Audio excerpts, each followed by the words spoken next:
Oke, lanjut. Ada kabar yang mantap-mantap jos dari rencana pembangunan kapal selam Scorpène kita nih bos. Jadi mulai dari jadwal pembangunannya sudah diumumkan, kemudian teknologi yang akan dipakai termasuk paket persenjatanya sudah diumumkan, kemudian juga perusahaan-perusahaan mana yang akan join untuk mengeroyok proyek ini, sampai dengan rencana dan tahapan penguasaan teknologinya. Nah loh, lantas bagaimanakah itu? Jadi admin kutip dari navalnews.com nih bos. Pada 2 Juli 2026 kemarin, PT PAL Indonesia bersama Naval Group telah menggelar press tour di fasilitas pembangunan kapal selam PT PAL Surabaya, Jawa Timur.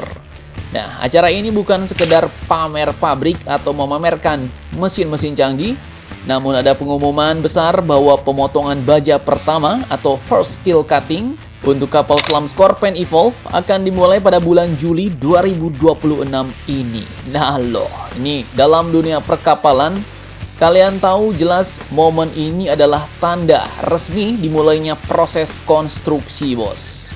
Kemudian lanjut, menurut Vincent Vimon, Program Direktur Scorpène Republik Indonesia dari Naval Group, kapal selam pertama ini pun akan dibangun mulai 2026. Kemudian akan menjalani berbagai pengujian dan sea trial pada periode 2030 hingga 2032.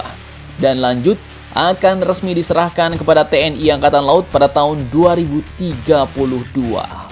Mantap, jadi targetnya 6 tahun kelar nih bos.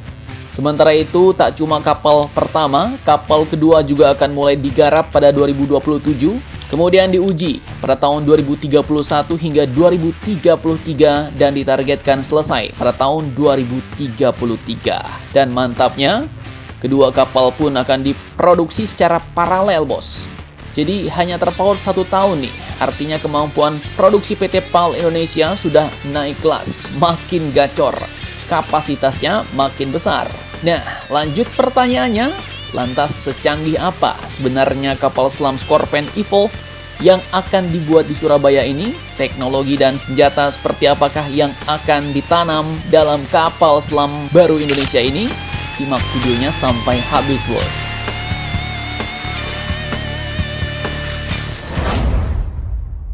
Oke, jadi seperti yang kalian tahu, Scorpène Evolve bukanlah kapal selam diesel elektrik biasa bos.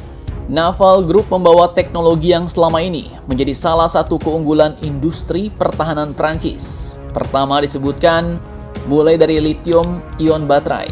Ini membuat kapal selam dapat menyelam lebih lama bos, memiliki daya listrik lebih besar, serta mengurangi kebutuhan untuk sering muncul ke permukaan. Dan dengan konfigurasi penuh baterai lithium ion, Scorpène Evolve diklaim mampu menjalankan misi hingga 80 hari. Sebuah peningkatan signifikan dibanding kapal selam konvensional generasi sebelumnya. Kemudian tak cuma itu, kapal selam ini pun dibekali otak canggih Substix Combat Management System. Jadi, semua sensor, sonar, navigasi, hingga kendali senjata terintegrasi ada dalam satu sistem. Kemudian, Scorpène juga akan menggunakan Enhanced Sonar Suite lengkap dengan Planar Array, sehingga kemampuannya dalam mendeteksi kapal selam musuh menjadi jauh lebih akurat. Bahkan, Naval Group mengungkapkan bahwa teknologi acoustic distraction atau peredaman suara pada kapal ini mengadopsi teknologi yang digunakan pada kapal selam nuklir pembawa rudal balistik milik Perancis. Nah, ini yang bikin gacor nih bos. Jadi lebih siluman, lebih senyap, dan lebih ninja. Kemudian, untuk persenjataannya, Scorpène Evolve Indonesia ini pun disebut mampu membawa hingga 18 torpedo kelas berat dan rudal anti kapal SM-39 Exocet. Bahkan Naval Group memastikan kapal ini juga siap mengoperasikan SM-40 Exocet, rudal generasi baru yang masih dikembangkan oleh MBDA. Ini baru lebih ngeri-ngeri sedap nih bos. Jadi kalau SM-39 jangkauan tembaknya mungkin 50 kilometeran, nah kalau SM-40 ini jangkauan lebih gacor bos. Jadi lebih dari 100 km. Ada yang menyebut, bahkan ada yang menyebut lebih dari 150 km. Ngeri-ngeri sodap. Nah, itu teknologi dan persenjataannya bos. Lanjut, gak cuma Naval Group dan PT PAL, proyek ini pun ternyata juga digarap rame-rame nih. Jadi bahasa kerennya proyeknya digeng ya kan, dikeroyok rame-rame bos. Nah, siapa sajakah itu? lanjutkan videonya sampai habis. Oke, jadi salah satu slide presentasi yang paling menarik ternyata ada daftar perusahaan Indonesia yang ikut terlibat dalam proyek ini, bos. Di sana tertulis Industrial Cooperation Extended to Indonesia DTIB, yang artinya kerjasama industri ini diperluas ke seluruh Defense Technological and Industrial Base Indonesia. Dengan kata lain, ya, Naval Group nggak cuma duet dengan PT PAL, bos, tapi sedang membangun squad baru nih, sebuah ekosistem industri pertahanan nasional. Sebagai kontraktor utama, PT PAL Indonesia pun bertanggung jawab atas pembangunan dan integrasi kapal selam. Sementara Naval Group menyediakan desain, transfer teknologi, supervisi, hingga pendampingan produksi. Kemudian yang menarik, terdapat pula nama PT Dirgantara Indonesia. Nah loh, kok ada PT DI pula ya kan? Apakah kapal selamnya mau dipasangi sayap? Nah, tenang dulu, bos. Meski identik dengan pesawat terbang, PT DI ini sebenarnya juga memiliki kemampuan manufaktur presisi, kemudian rekayasa teknik, wiring, dan quality assurance kelas dunia yang sangat dibutuhkan dalam pembangunan kapal selam modern. Kemudian selain itu ada Harif Defense yang berpotensi mendukung sistem komunikasi dan elektronika, info global pada perangkat lunak serta simulator. Kemudian ada Barata Indonesia dalam fabrikasi logam berat. Kemudian Indo Prima Group mungkin pada komponen presisi, hingga PCM Marine Cable yang memasok kabel ke lautan khusus, bos. Nah, inilah konsep industri pertahanan modern, bukan satu perusahaan mengerjakan semuanya, melainkan puluhan perusahaan nasional saling melengkapi. Tapi semua itu hanyalah bagian dari rencana yang jauh lebih besar, karena ternyata membangun dua kapal selam ini bukanlah tujuan akhirnya. Lantas, apakah tujuan akhirnya? Mari kita simak. Selanjutnya ada slide strategi penguasaan teknologi PT PAL Indonesia. Bagaimanakah itu?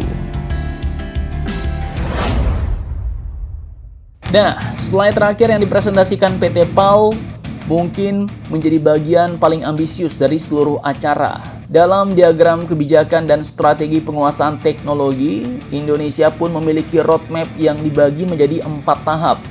Tahap pertama adalah Joint Section NMRO, yaitu belajar melalui transfer teknologi, produksi beberapa bagian kapal, serta menguasai kemampuan maintenance, repair, and overhaul. Kemudian dapat kita lihat tahap kedua adalah Joint Production NMRO, dan inilah posisi Indonesia saat ini. Melalui program Skorpen Republik Indonesia, PT PAL pun mulai memasuki fase WAL, Local Production, bos, yaitu membangun kapal selam secara lokal menggunakan desain Naval Group. Kemudian masuk ke tahap berikutnya nanti jauh lebih menantang, yaitu WLP MRO, Design and Engineering. Pada fase ini kita tak lagi hanya membangun, tapi mulai menguasai desain dan rekayasa kapal selam sendiri. Dan kemudian puncaknya adalah fase komersial to international market, yaitu mampu memproduksi kapal selam lokal dan memasarkannya ke dunia internasional pada rentang waktu 2042 hingga 2050 mendatang. Waduh, mantap jos nih. Memang ya, saat ini Indonesia belum memiliki hak menjual Skorpen ke negara lain, bos, karena masih memerlukan perjanjian baru dengan Naval Group. Namun arah yang dituju ya sudah sangat jelas. Proyek ini bukan sekedar membeli 2 kapal selam, melainkan ini adalah investasi puluhan tahun untuk membangun kemampuan industri pertahanan nasional Indonesia. Dan jika roadmap ini benar-benar tercapai, ya jelas kita nggak cuma jadi pengguna teknologinya doang, tapi juga berpeluang jadi salah satu produsen kapal selam modern di kawasan Asia. Mantap, mantap jos!